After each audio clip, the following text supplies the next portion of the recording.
You could have found out any other way, but this is how it had to happen. You are all reptilians. Only way you wouldn't be able to receive that or understand that is because it wasn't too long ago when they had all these YouTube videos going out and people were saying this president is a reptilian or this government official is a reptilian, and look at this, look at how they neck hang a little low, and look at the eyes and switching and glitches in the cameras or whatever they were doing. So people think that reptilian means simply lizard people, not understanding that people and lizards have a lot in common alone. You understand that? So with these videos, whatever you want to call it, the series, or I think we on our, what's this, our fourth one, fifth one, whatever. With these videos, we're going to be pulling back all of these layers. Everything must speed up. And reptilian is one of those words that people are going to throw around and they don't know what it means. And you don't have time for it anymore. You don't have time to be looking at every police officer thinking that you're going to see them turn into a snake. You understand? You don't have time to be searching for Franklin the Turtle in the Judge because, you don't want them to. We don't have time for all those things. Now people must know what these words mean. So first, we got to start with the word. Yes, you are all reptilian. If you know what reptilian means, then immediately it starts to make sense what's being said. Reptilian. You see this IAN at the end? That is saying that something is like something. Okay? Human beings are like reptiles in a bunch of ways. So first we got to deal with reptilian or reptilis. And this word, reptilis, just means creepy or snake-like or reptile. Okay, go look at what I'm telling you. Reptilis in or reptilian, creepy-like, snake-like, reptile-like. That's all you're saying. So if human beings have characteristics or traits that are similar to reptiles, then guess what human beings are? They are automatically reptilian by definition of the word. Now, we know people, if you want to go deeper into the characteristics, you know people who are snake-like. When you look at the characteristics of a snake, they slither, they're sly.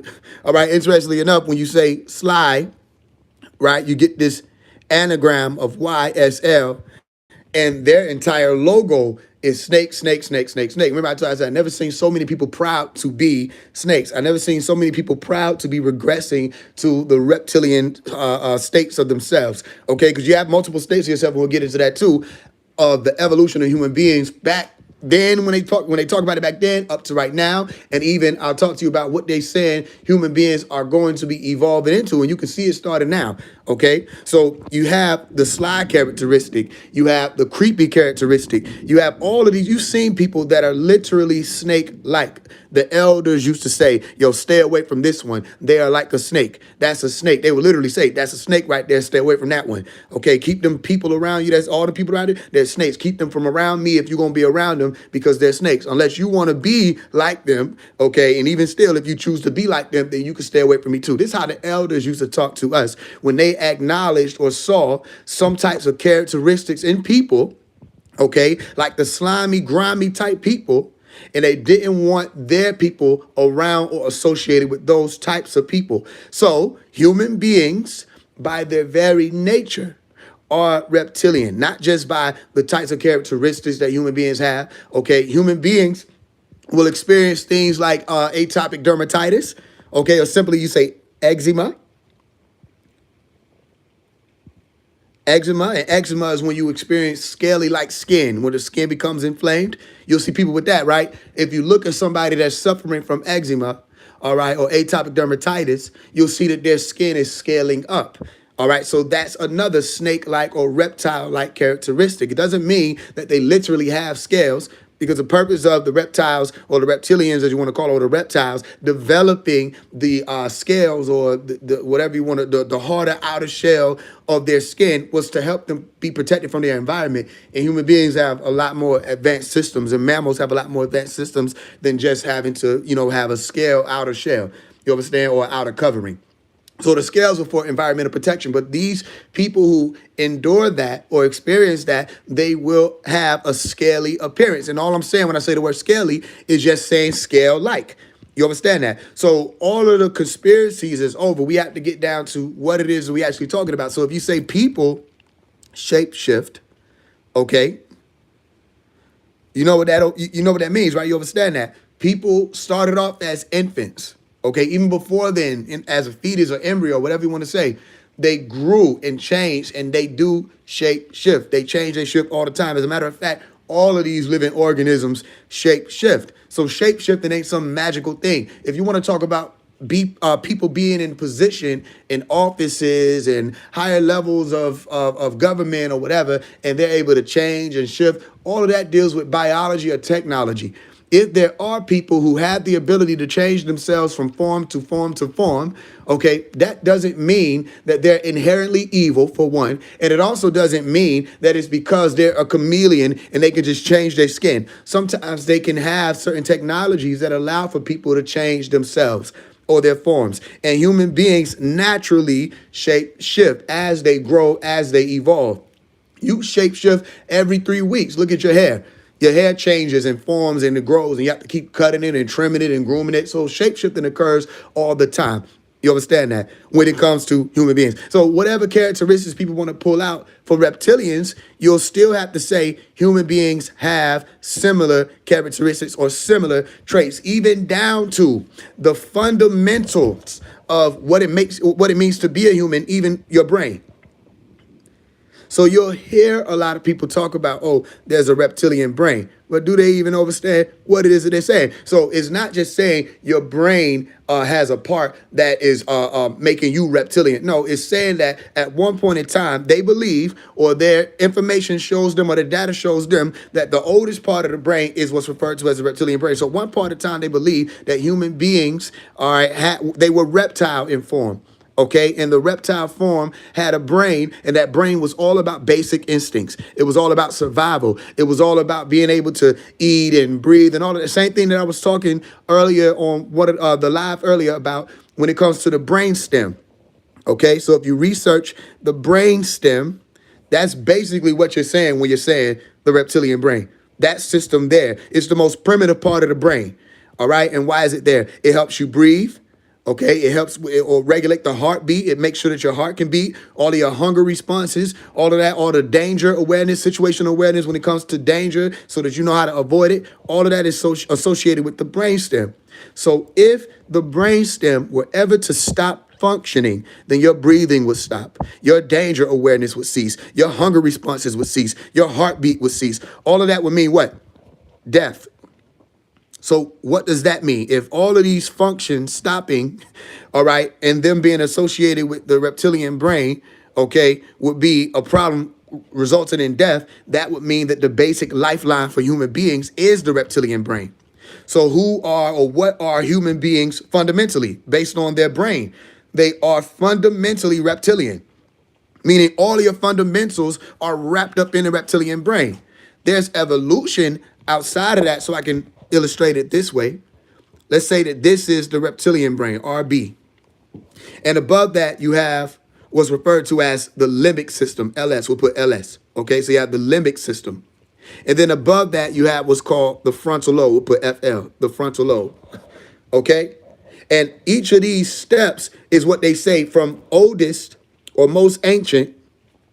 Okay, let's put meaty here or medi here, to the newest.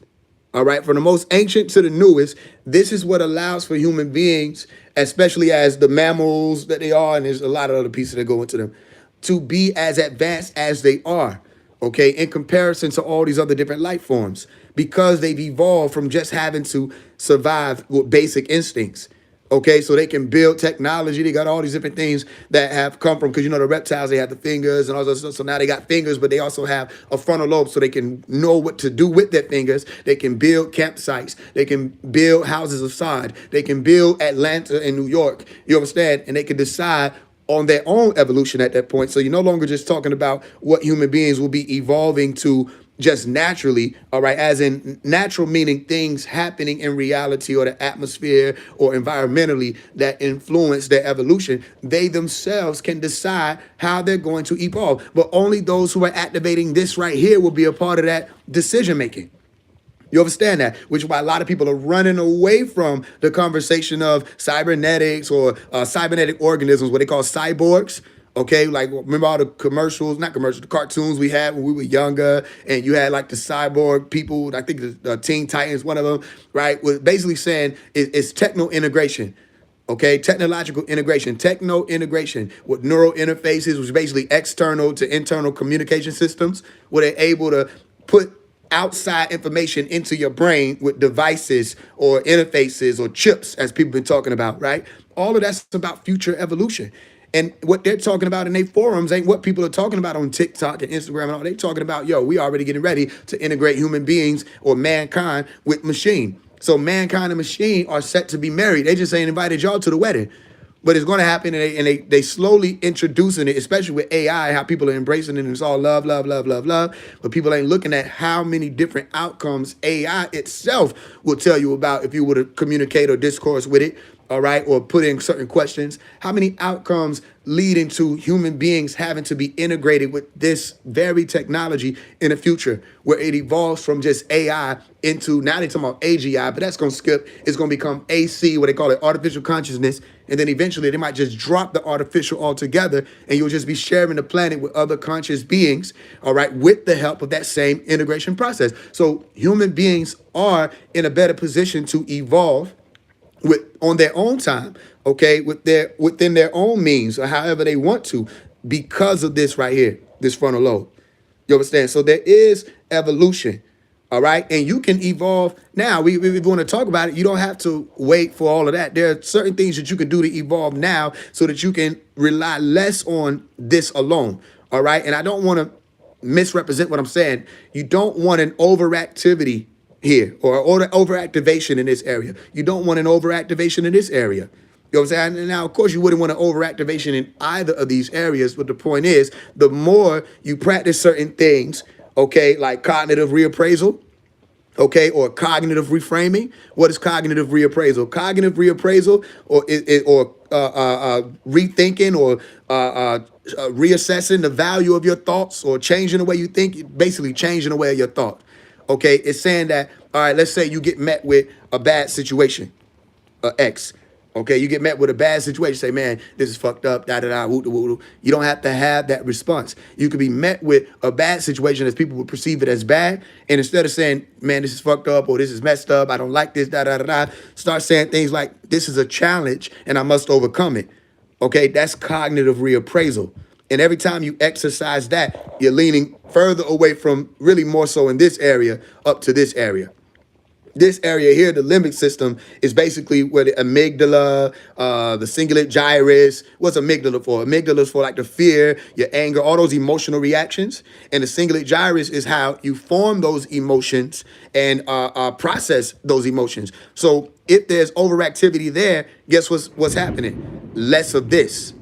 Less critical thinking, less being centered, as I teach y'all about all the time. Okay, less emotional regulation, which you can see where people lack the composure that comes from strengthening your awareness of these areas. People lack that composure. So anything that's thrown at them, they're not able to regulate their emotions, and they just respond, or not even respond, they react. You understand? So cognitive reappraisal and cognitive reframing, what is reframing? Basically saying, looking at something from a different angle, which they go hand in hand. You look at something from a different angle. When you're met with a situation, don't just see it how you think it's supposed to be seen or how you've been taught to see it. Look at it from multiple angles, all right? And this will train you over time to think before you react.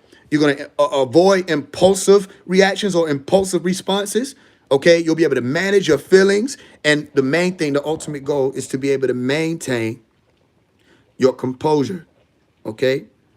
And that's why I tell y'all right there in the word composure, if you say or sound it out phonetically, you get calm in the word pose. Calm pose. Stay in that calm pose. And that calm pose is in the center.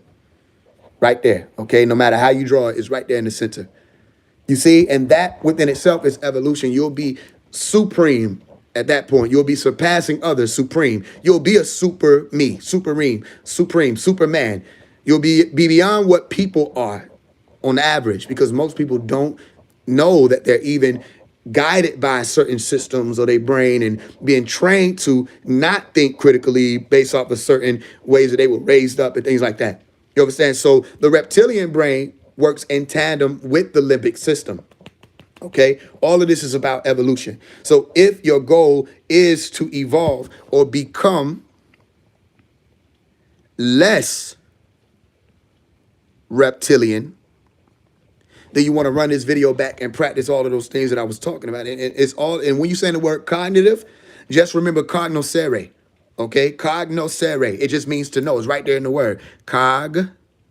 No. You see that right there? Like Gnostics. Okay. Sere. Cognoscere. And it means to know. Okay. So anytime you're saying, I want to become less reptilian, or I want to become less average, I want to become less primitive, however you want to say that, these are some of the things you can do. Again, some people are already beginning that. That's why I talked to y'all about becoming supreme beings. Dr. Malachi Z. York talked about becoming supreme beings. He also talked about the reptilians beyond what people want to say, okay, but they all want to stick with just the David Ikes and the rest of those. He went beyond all of that. And that's part of the reason why I'm not stuck in whatever these people are out here saying. You understand? Because I've been given that vantage point, and it makes more sense. Human beings are reptilian. They give you movies or cartoon characters like Aquaman. Simply enough, aqua is what? Like aquatic. It's just water, agua, man. So when you say Aquaman, you're saying a waterman. Then they give you these types of beings in fantasy or fairy tales. Mermaid. And what does this word mer mean? Mer means the sea or the waters. And maid is like saying maiden. It's a girl or a woman. So they give you Aquaman, then they give you the Little Mermaid, which is little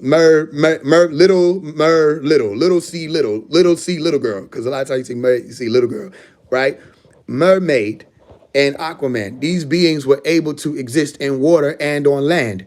That's nothing but a hint toward what they say evolution began as in any of these stories. We can go back. If you want to start at the Bible, we can. I got a Bible sitting right here. You can start with when they say Genesis chapter 1, verse 2. Okay? Well, let's say Genesis 1:1. And then we went to verse 2. Let's look at it. All we got to do is open the book. Genesis chapter 1, verse 1. In the beginning, God created the heaven and the earth. And the earth was without form and void, and darkness was upon the face of the deep, and the Spirit of God moved upon the face of the waters. Like I said, they never talked about the creation of the waters. So right now, we have waters, we have deep, we have darkness, okay? We have void. You know what all of this is pointing toward? The ancient Egyptian Nun. N-U-N. All right, go ahead, screenshot that. N-U-N, Nun. I'm going to show you. And I'm going to show you probably like you ain't never been shown before, so get ready. Okay? So that's Genesis chapter 1, verse 2, by the way. I just read it right to you. And the earth was without form and void, and darkness was upon the face of the deep, and the Spirit of God moved upon the face of the waters. So when we say this word deep here in the book of Genesis chapter 1, verse 2, the word for deep is tehom. Tehom. Tehom. You want to see something? Tehome. Tehome. Okay, what does that sound like? Tehome.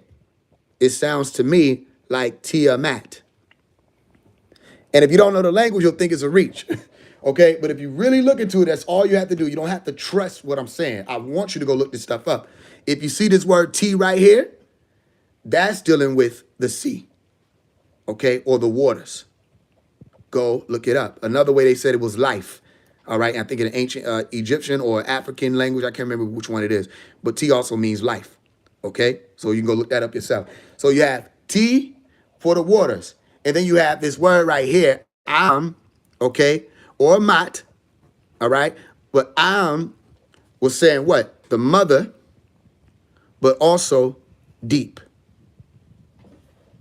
You see that? So when you say deep, even phonetically, Tehome, Tiamat, it leads you right to the waters or the deep, all right, or the mother, or they also call her the mother of gods. Why is that important? Because you have a prayer called Hail Mary. And I think they say something like mother of God in that very prayer. Y'all go check me out on that. Why is that important? Because it's what Mary, all right, if you were to spell it this way, Mary, guess what it means? The sea or the water. So Hail Mary, Mary takes you all the way back to the mother of God, which is the mother of gods. All this is phonetics. And then it's linguistics that are wrapped up in it. The mother deep or the deep mother, Tiamat, all the way to the T or Tehom, and it's the deep waters. And you go look this up. They don't just say water. They say the deep waters or the primordial waters. You understand that? So primordial waters in ancient Egypt was referred to as Nu or Nun, which is where you get that sound No, okay, or Nor. You see that? Nor, Nu, Nor, Nor. And Noah was what? The one who had to build that ark, okay, so that he could survive, listen, the waters. What is that ark? That ark is called Nun. Go look up the letter, Nun. They have a Nun in Arabic, Arabia, and they have a Nun in Ivrit, all right? And that Nun is associated with a fish. You see what I'm explaining to you? And that fish is a secret sign of all of the adepts. Because they said, okay, in different stories, you go look it up. All right, they said there were people, this is why you see people walking around with this symbol right here to represent Jesus. There were people who were coming out of Nun, all right, or the waters, okay, to teach. And they were teaching people from all over the world at different points in time. That's where you get the story of the Dogon. Right? And they talked about beings called nomos, all right, or nomo.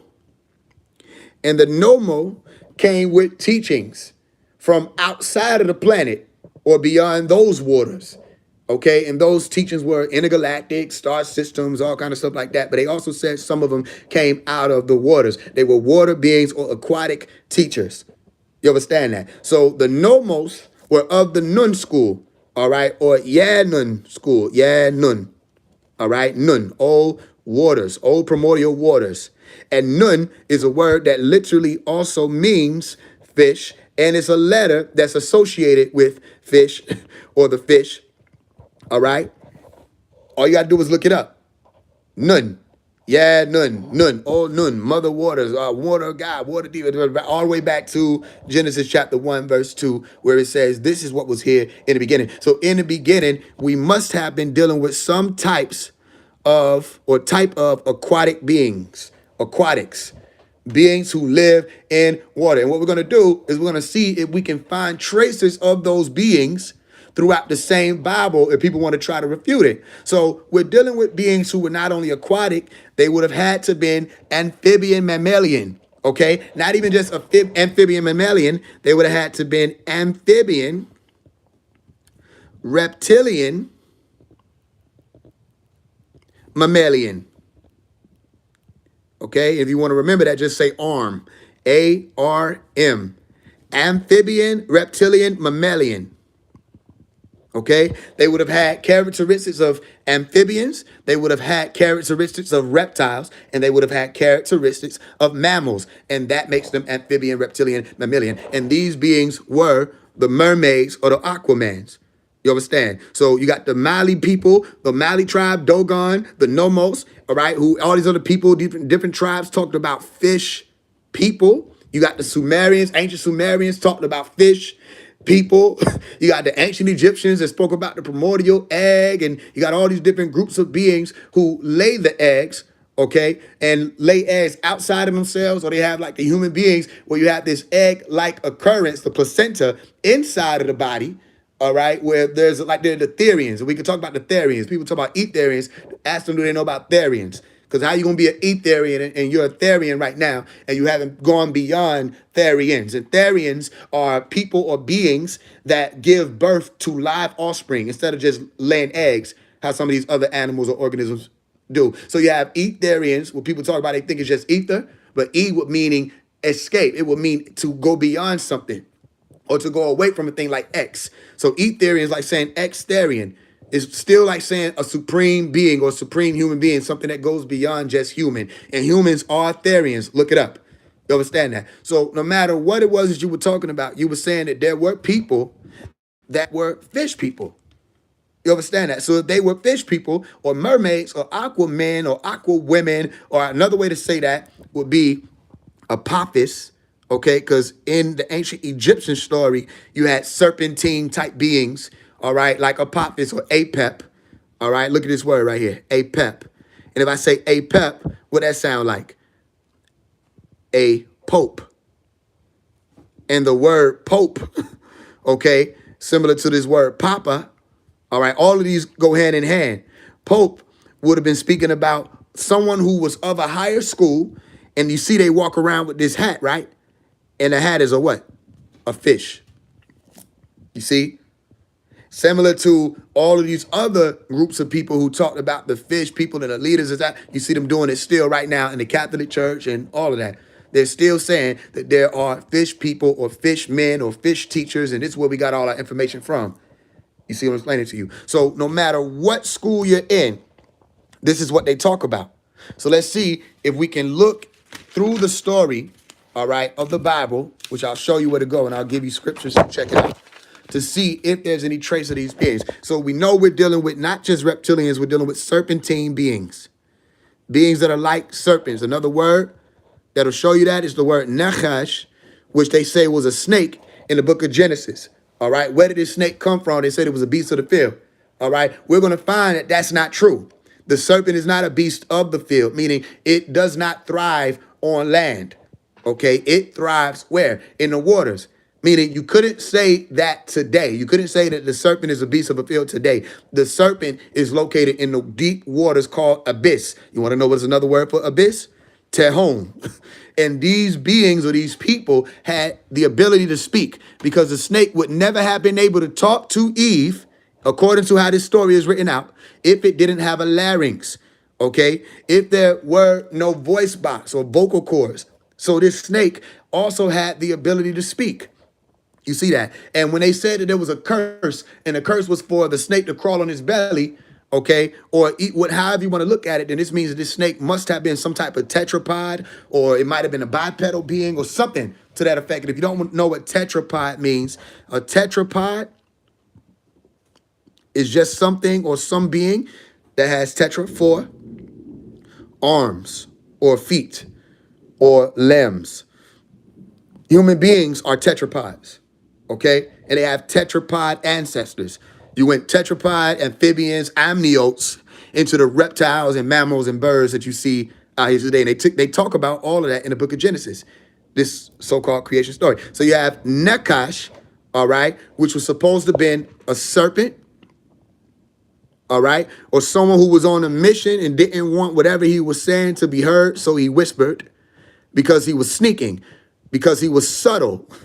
You understand? This was a subtle being.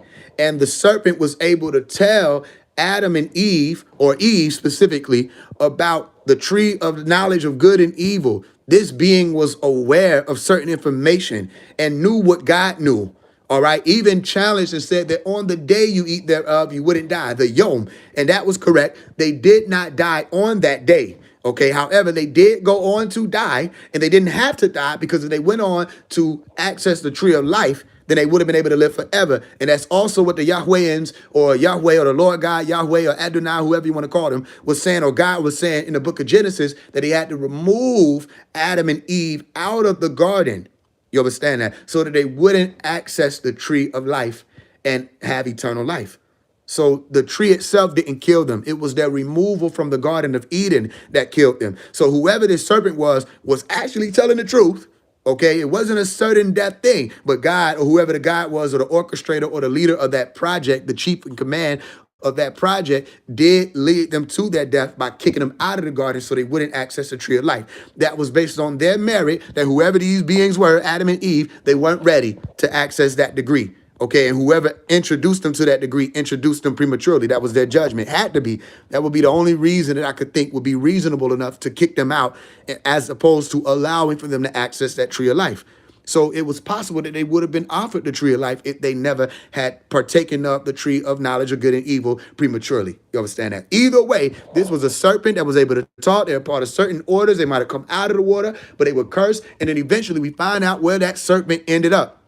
Okay, so the serpent went on in the book of Genesis, chapter 3, verse 15. And we can read that.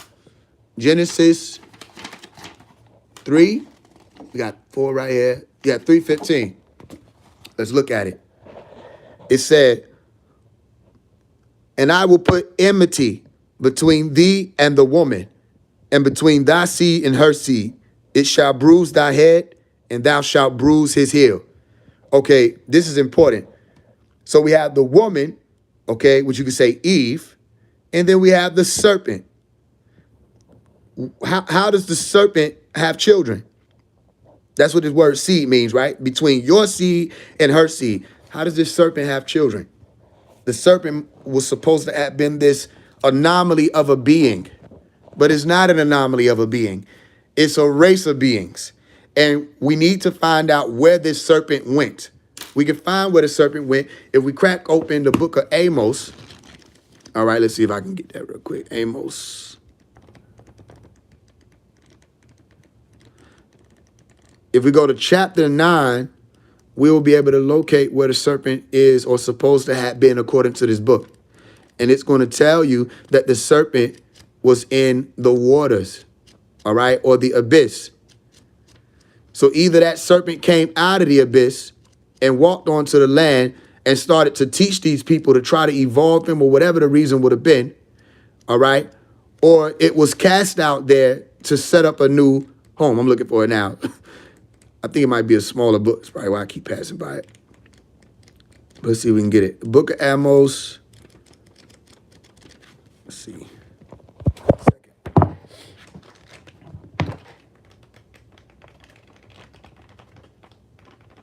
Second Kings, first Son Judge, better Deuteronomy.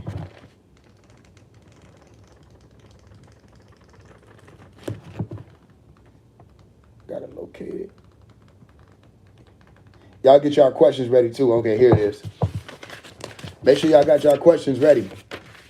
All right, yeah, we got the Amos. Amos like one page. Okay, the book of Amos, chapter 9. All right, verse 3. Y'all ready? Yeah, I see y'all. I appreciate your patience. Okay, chapter 9, verse 3, and it says, and though they hide themselves, no, that ain't it, is it? Yep. And though they hide themselves in the top of Carmel, I will search and take them out thence. And though they be hid from my sight in the bottom of the sea, thence will I command the serpent, and he shall bite them. Okay, cool. So we just found out that the serpent is in the sea, in the depths of the sea, because human beings will be attempting to, what they're talking about in the book of Amos chapter 9 is a destruction that was supposed to be coming after the sifting of the nations to find out whoever these elect or these chosen ones were, all right, or are, like in the movie Knowing, okay? And one of the ways they would try to escape is through the waters, the abyss. And they said in the book of Amos, chapter 9, verse 3, that they would command the serpent to bite them when they did that. Okay, so if the serpent has the ability, okay, to be told, for one, to do a thing, told to bite. They have the ability to bite, All right? If you think that they literally mean the serpent will just bite them, okay, then you might want to look into the language of the Bible. All right. This is saying whoever this serpent is, they have a home, a system. The serpent must eat. The serpent must live and survive. This is a civilization of people. The Bible is talking about an aquatic civilization, an underwater civilization, like they showed you in the movie Abyss. And I just told you Abyss is to home. So the waters of the deep, or the deep waters, according to these stories, have civilizations there. Like they show you in the movie Aquaman. I think they just came out with another one of these. What was it? The Way of Water or Way of the Water? One of them. The Avatar movie. Okay. And I think another one was their Black Panther movie. Had something to do with some water beings. Okay. Or water civilizations. They'll talk about it in the movies. All right. Now, I'm not telling you to believe these things. I'm just telling you these are the possibilities based on these stories. The main thing here is there is a serpentine reptilian race of beings that God is in cahoots with. So here's a question. What if God is a reptilian? What if God is also one of those serpentine type beings? What if that which makes the human being was a mixture of multiple animals like the monkey, all right, and the fish or the reptiles or whatever you want to call it? What if there was a splicing? I'm not saying it was, but what if there was a splicing? Okay, if so, then that would have meant that whoever the beings would have been in the beginning would have been the gods, and they may have been the amphibians.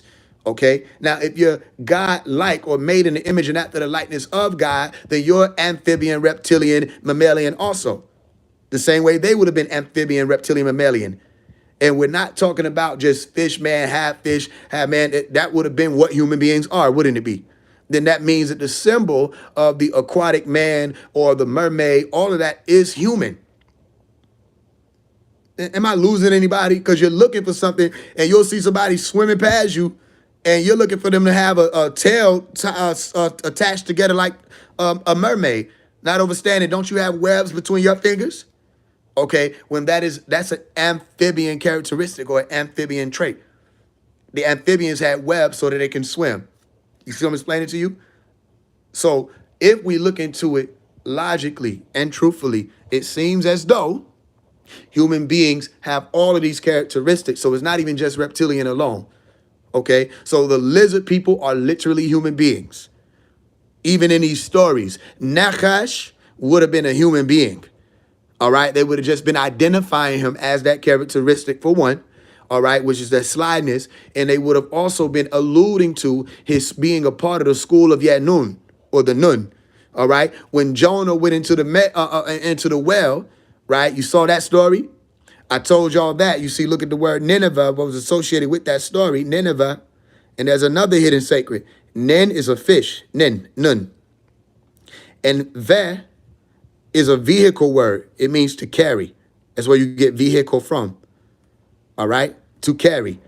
So the fish was carrying Jonah. That's a submarine. The fish was also carrying El-Kedir. All right? So we're learning a lot about this fish, aren't we? So that fish, that symbol of Jesus, okay, is talking about a secret order, a sacred order.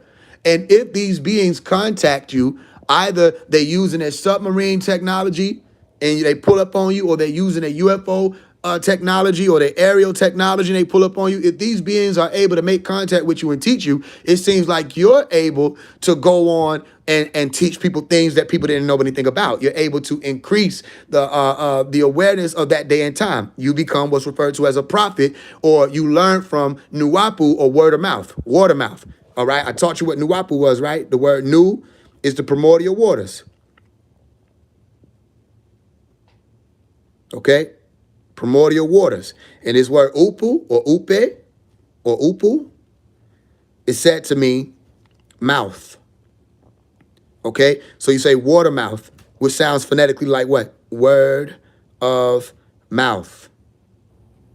All right, and if Nu would have been a primordial water, the essence that would have been here before anything, before all of creation or formation, Bara, all right, then Nu would have been God.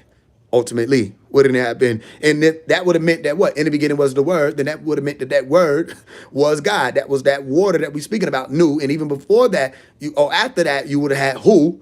All right, the who, which becomes that utterance force. Okay, but before the utterance, you would have had something to be able to utter, that which would have been there before hydrogen. Okay, the primordial waters of creation, of all creation. So that is the sign of Metu Neter. Metu Neter, which means divine, no, speech, divine, or speech of God. Metu Neter, the word of God. You see that? And the word of God would have come out of the waters. Are you understanding? So some people came out and started to teach people on water. I mean, on land, what was already known in the deep waters. And the deeper you go, the more information you're accessing. So far, does reptilian sound scary? No, that's for little people. Reptilian is not a scary word. Reptilian is not a demonic word. That's an old school. You want to know why you thought calling phase one a reptilian was an attack? Because you're old school. And not even old school in a likable way. You're old school in a discardable way. We don't even need these 8 tracks anymore. Nobody's listening to this. All right, there's advancement taking place. Human beings are reptilians. So we just located the serpent. We see the serpent is in the sea. All right. I just showed you the primordial waters in the beginning of the book of Genesis. I just showed you about Aquaman and the mermaid and the rest of all of these people, of these beings, even being associated with the Catholic schools. Okay. So now where are we? We are in that stage where evolution is being challenged and people will be going from not just being the reptilian or the amphibian, reptilian, mammalian. They will be going into becoming cybernetic organisms. So there is a speeding up taking place. You want to know what they'll be talking about next? If they haven't already started talking about it, interplanetary travel. All right. Homing or boarding and living outside of the earth. They may be altering themselves in the future. Human beings may be altering themselves 60 to 100 years from now to be able to exist in harsh conditions beyond just the planet Earth. All right. Maybe even forming civilizations in inaccessible poles where they're not able to reach now. Maybe diving or digging deeper into the Antarctica regions. All right. Where they're not really talking much about, but they're already doing that. All right. You had different leaders or dictators that was talking about that. All right. Over 100 years ago or 100 years ago or so. You see? So evolution is taking place now. So how many people are confused? Reptilian is not a negative word. Stop saying that. It's already been exposed. Okay, if you're saying reptile-like, that's you as a human being. If you don't want to be a reptilian, okay, I understand that because of the dogma, not even the dogma, the stigma that's been placed on the word. But that's what you are. Any questions? Because we can go further. I can go further. I can go further. What we got? Question time.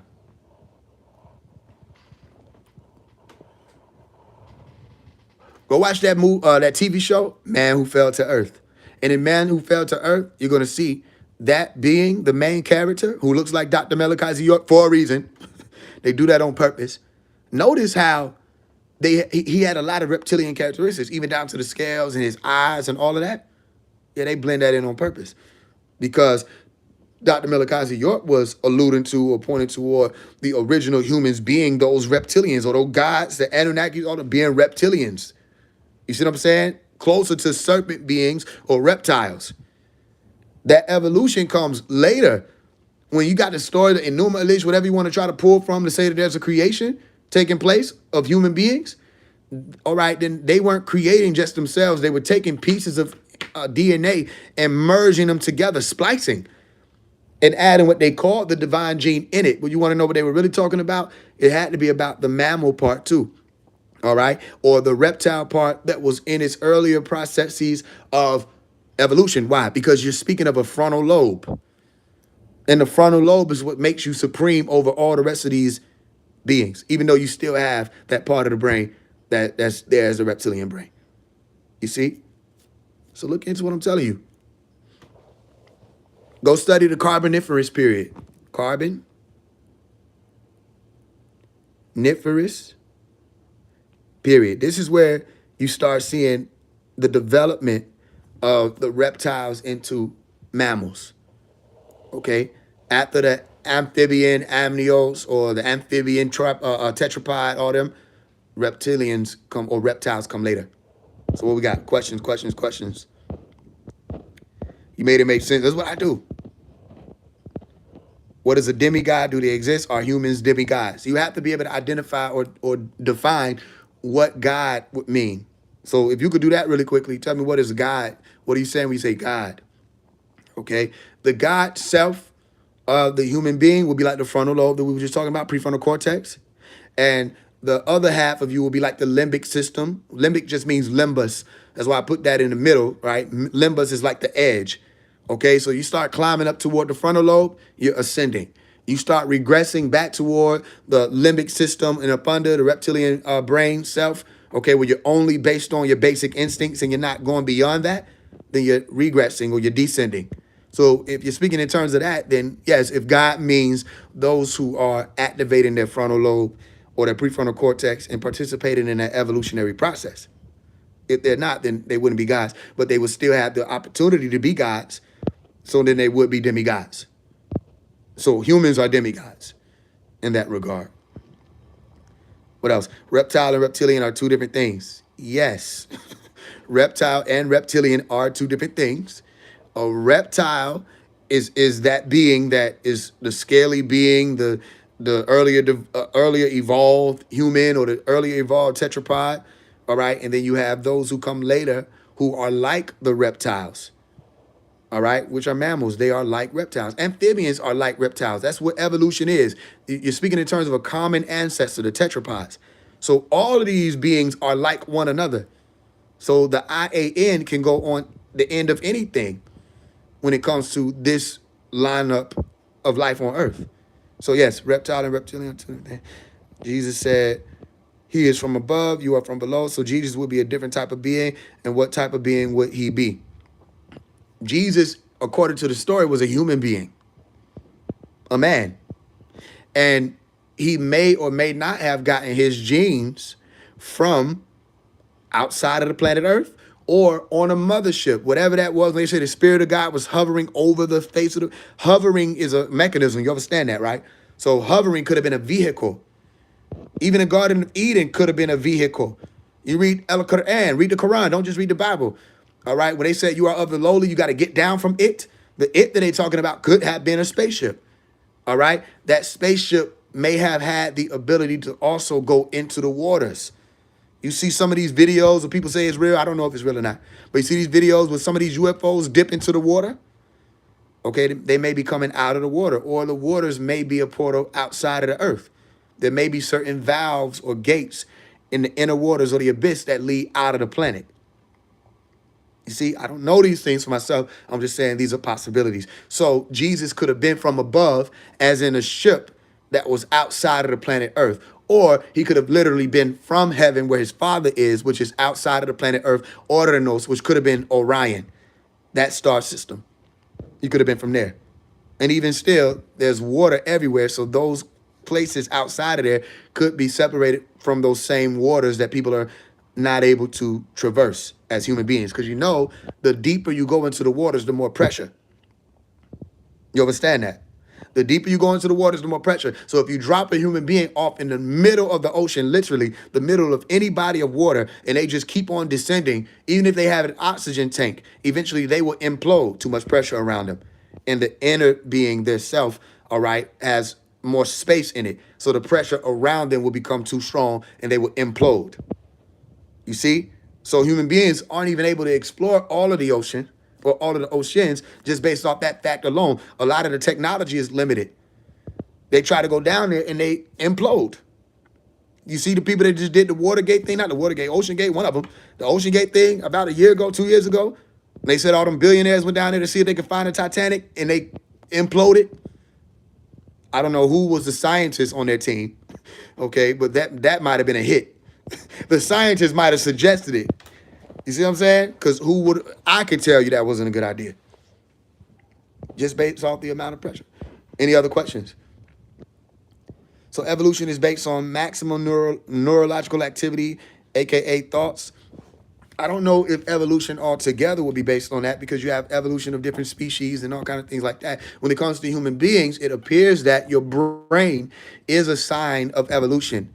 And they're able to look into the brain and see which are the newer parts and which are the older parts that separate you from other living organisms. So evolution as a basis I don't think that's the answer for that. When it comes to human beings, yes, I think they do merit, and I'm saying I think because I have to look back into it to see the answer to your actual question. But I think they do merit evolution based off of your brain. Okay, that's one of the ways that they do merit it. And you can look into that and fact check me. They do be saying aliens, yeah, in the ocean. Okay, yeah. He talking about Mars. I'm telling you, who talking about Mars? God is the embodiment of multiple galaxies. That's what Dr. York was trying to show with these names. And it was the Milky Way, but Earth basically come from Mars. You don't know any of this stuff. Okay? You got to understand that. If Dr. Melikazi York taught it, that's what Dr. Melikazi York taught, but you don't know that. You just repeated what he's saying then at that point. You have to make it make sense. And you can't just repeat what he's saying and make it make sense. You got to go look into it. So Anu as a word, all right, does not mean the Milky Way. Anu as a word means the sky. And it's also a name for one of the Sumerian gods or leaders. So you got to start there. And if you're just saying Milky Way, then you're just limiting the sky to a band that you're able to see from Earth in certain parts, maybe the sub-Saharan desert or whatever. You know what I'm saying? But that's not the entire sky or heavens. You see that? So you can do a little more research on what the words you're saying and it'll help you figure it out. Don't just take what somebody's saying. All right, what else? I know I don't know what God is symbolizing. Okay, cool. Real talk. What else? Any other questions? Would dolphins be an evolved form of human beings? I don't know that. I don't think so, though. If human beings have, again, developed, they're tetrapod beings that have developed the ability to walk on land, and they have evolved hips. They have evolved fingers, not just fins, you understand, and hands and arms and stuff like that. I think that they would be the de-evolved version. Again, that would have you have to go and locate the points in evolution to see if human beings even have evolved from those beings, because they could have evolved directly from them. If not, then it's just a common ancestor thing. You see that? What else? What is your perspective on human beings that being designed for slavery in the lowest form? It didn't go well. If that was the case, it didn't go well because human beings broke out of that. Can you elaborate how we as humans breathe through gills in the womb? You don't breathe through gills in the womb. Okay? That's a misconception. You receive oxygen from the placenta. You understand that? Your mother's placenta sends oxygen into your bloodstream. So no, your lungs are actually filled with water when you're in the womb. You see? So no, you're not breathing. I think I know where you're getting that from. Again, stop just repeating stuff. This is a new day and time. You have to advance. No, you don't have gills. You're not breathing through gills. You're breathing through a placenta, and you're not even breathing. Oxygen is being supplied to the bloodstream through the placenta. The same thing with your food, your nutrients, all of that. You understand? If there's a rupture in the placenta or if there's an inability of the mother to completely produce it, then it'll yield problems. Another problem that'll happen in the womb is if the baby isn't able to be protected from the mother's blood, then the immune system itself could target the baby. You see what I'm explaining to you? And say that the blood of the baby is foreign and shut down the baby's organs and shut down the baby, which that's where you lead to miscarriages and things like that. I don't mean to speak on that insensitively for, people that I don't mean to do that. I'm just saying, I'm explaining it. So the main point is, no, you don't have gills in the womb. All right. You have lungs. They're filled with water. And then when you're birthed, that water is drained. Okay. And a part of the reason why the water is there so the lungs don't collapse. You see, because the body is smart. It's a smart system. So it knows this being will go from being surrounded by fluids to having to operate on land. So when you take in your first breath, all right, that's when that process of draining takes place. And sometimes they got to aid and assist with that, and they help to get the water up out of the baby and all this other stuff so the baby can breathe fully. And they clean out the nasal, all of that. But the lungs are already there waiting to breathe. Same thing with fish. They're not necessarily breathing water. They're taking in water into their mouth and is being converted and drained or extracted for oxygen. You see what I'm saying? That's what the gills are for. Do you think it's possible to fly in this? I think everything is possible. If you want to learn about flying, you need to study physics. We fly with planes and all of that. You look at the animals that have the ability to fly.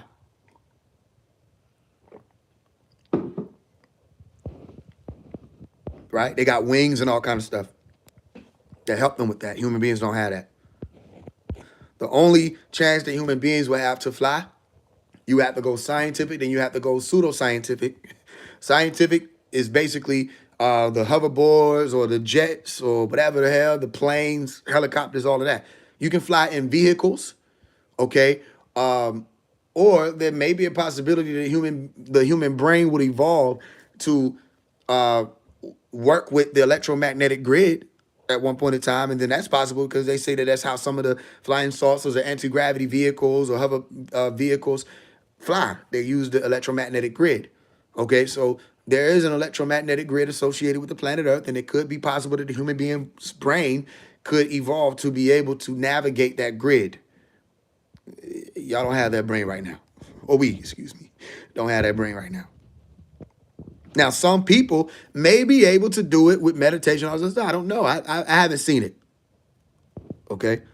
It's possible. I wonder if it hurts when the baby breathes. I don't remember. This dude never smoked a blunt. All right? Who is the new Alalu you speak about in your song? Alelu? Alelu? You mean Aleyu? I don't know Alalu. I don't know about Alalu. What are you talking about? Aleyu. Aleyu is a word that's saying Eli, all right? Like elevated. Beyond. That which is beyond your understanding. All right? Don't worry about, I'm going to start teaching when I get stable. What are you doing then? Well, yo, listen, you know I still remove people over here too, right? So, hey, chill the fuck out. Think it's a game, God already? Okay, cool. You can go do that. You don't have to announce that over here. Observation on the word reptile, repeating tile, the patterns on their skin. That's a good observation. The scaly pattern, yep. Levitating is as high as you're going to fly. Yeah, I never seen people do that. Y'all ain't got no question on what I just wrote down? I know we went fast today. Okay, the main point is the conspiracy of all of that should be over. Y'all can take these lives and study. I give y'all a lot of things to study. Okay, so you don't have to just take what I'm saying. Ain't nobody got no question on none of this stuff?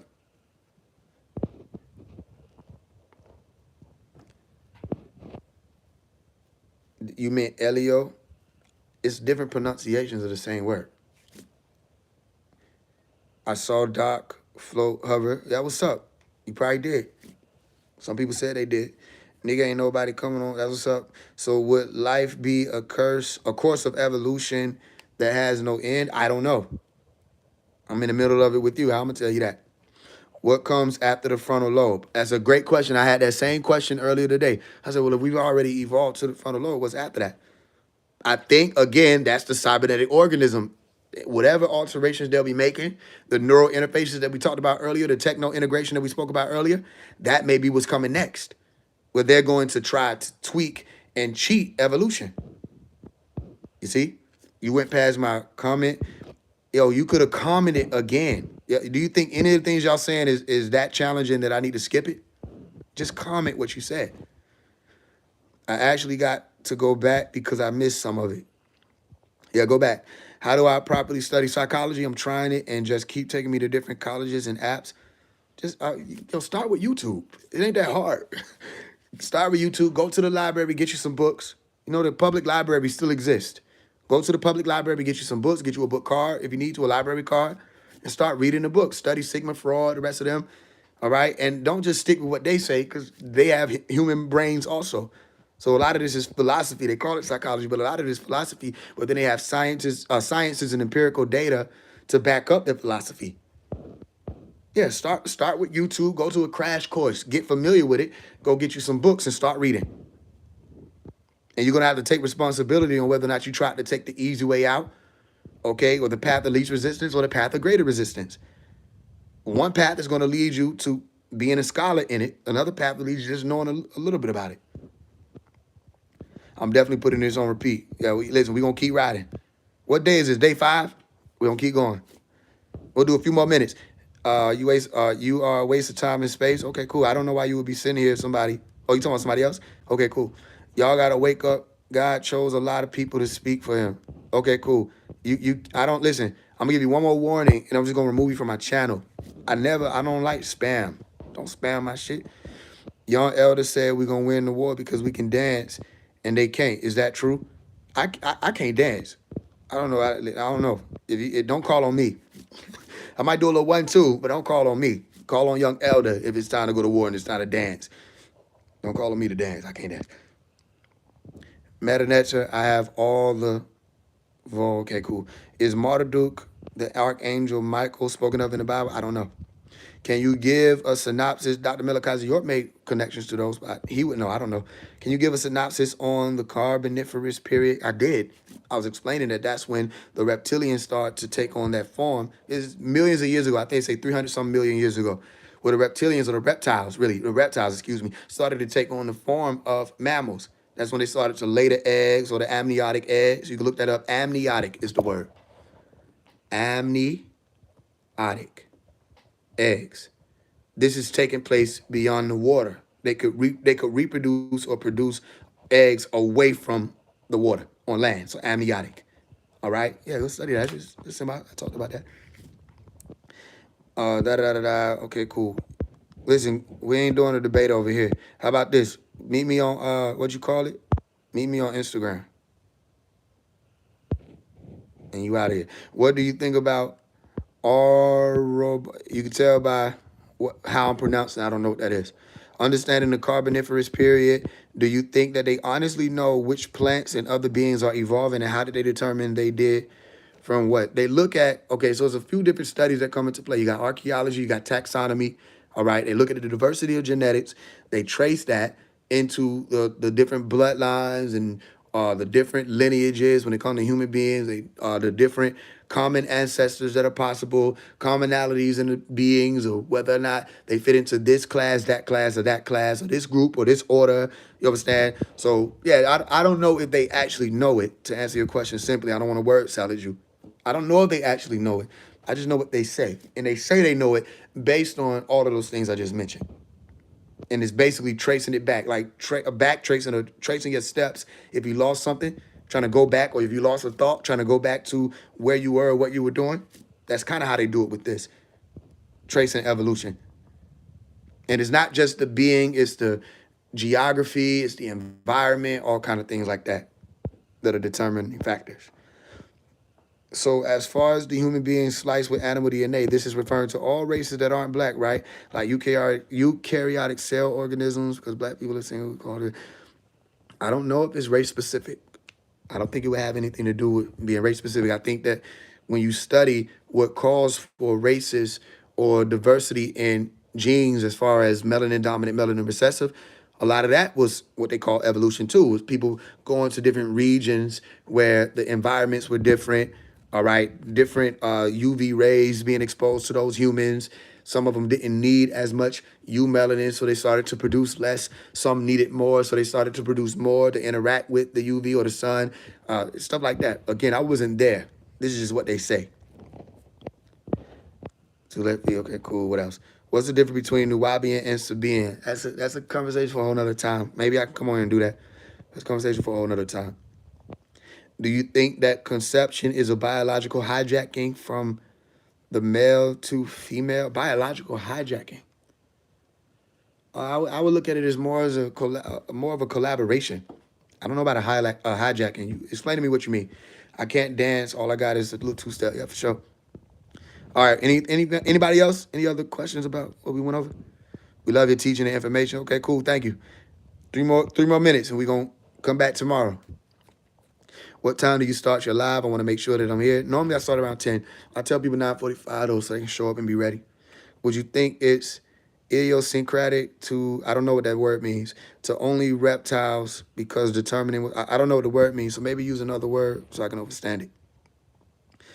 I've been wondering that as well. Okay, cool. Take about 2 more questions. We got 2 more minutes.